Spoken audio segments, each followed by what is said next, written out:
एक यूकेला जॉब करणारी आणि यूकेला तिनं काय MBA केलं ना, काय इंटरनॅशनल बिझनेस मध्ये MBA केलं. इंटरनॅशनल बिझनेस मध्ये तिनं MBA केलेलं आहे आणि शिक्षण तिचं कशामध्ये झालं? इंग्लिश मीडियम आहे, कॉन्व्हेंट मध्ये सेंट लॉरेन्सला तिचं शिक्षण झालं 10वी पर्यंत.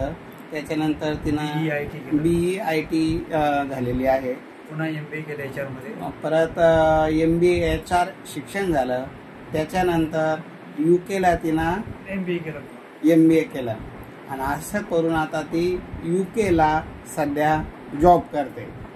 अशी एकुलती एक कन्या आहे, भाऊ नाही, बहीण नाही आणि आई वडील वेल सेटल आहे. त्यांचा स्वतःचा फ्लॅट आहे.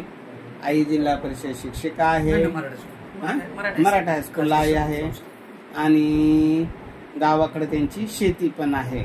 आर्थिक स्थिती त्यांची अगदी वेल सेटल आहे, म्हणजे जावयावर ते काही अवलंबून नाही.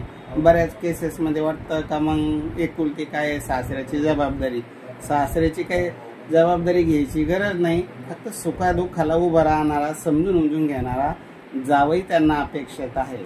घर जावई म्हणून पण गरज नाही, कारण ती मुलगी परदेशात, जावई परदेशात असावा अशी त्यांची अपेक्षा आहे आणि ते इथंच राहणार आहे.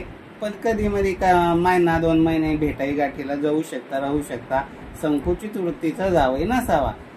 मन मिळावू, समजून घेणारा, निर्व्यसनी आणि परदेशात, मला यूकेला नसेल, अमेरिकेत असेल, अजून दुसऱ्या देशात असेल चालेल, फक्त दोघंही परदेशात नोकरी करणारे आहे आणि परदेशातच नोकरी करणारा मुलगा त्यांना अपेक्षित आहे.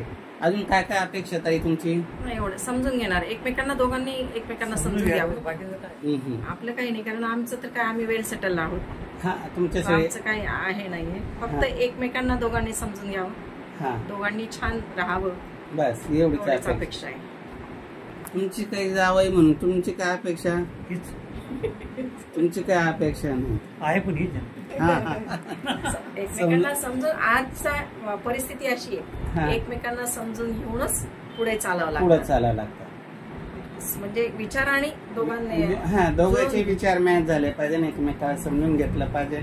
तीही परदेशात नोकरी करते तर तिचं इक्वल शिक्षण असावं आणि त्या लेवलचं असावं. आर्थिक स्थिती समोरची कमी असेल, ज्यादा असेल, प्रॉपर्टीपेक्षा वैचारिक लेवल जी आहे ती दोघांची मॅच होणारी असावी. एकमेकाला समजून घेणारी असावी. पैशाला काही महत्व नाही. वडिलांचं म्हणणं आहे पैसा येणार आहे, जाणार आहे, पण जो विचार आहे तो लाईफ टाईम टिकणार आहे. तर तो असं समजून घेणारा जावई त्यांना अपेक्षित आहे. आणि जावईकडे जर नसेल, गाडी नसेल, बंगला नसेल, काही नसेल, तर सगळं आहे. सासरेकडे एकटाच जावई राहणं, घर जावईच म्हणायला काही हरकत नाही. पण जोपर्यंत त्यांचे हातपाय चालतात तोपर्यंत त्यांनी त्यांचा आनंद घ्यावा. त्यांना बी यांची अडचण नसावी, कारण बऱ्याच वेळेस असं अडचणीत वाटू नये त्यांना. म्हणून बिनधास्त त्यांची ते स्वतंत्र जीवन जगावं. ही स्वतंत्र जीवन जगतील. शेवटच्या टप्प्याला सासऱ्याची एवढी प्रॉपर्टी मिळणार तर सुखदुःखाची जबाबदारी सुखदुःखाची जबाबदारी स्वीकारणारा असावा. बाकी काय अशी काही फारशी त्यांची अपेक्षा नाही.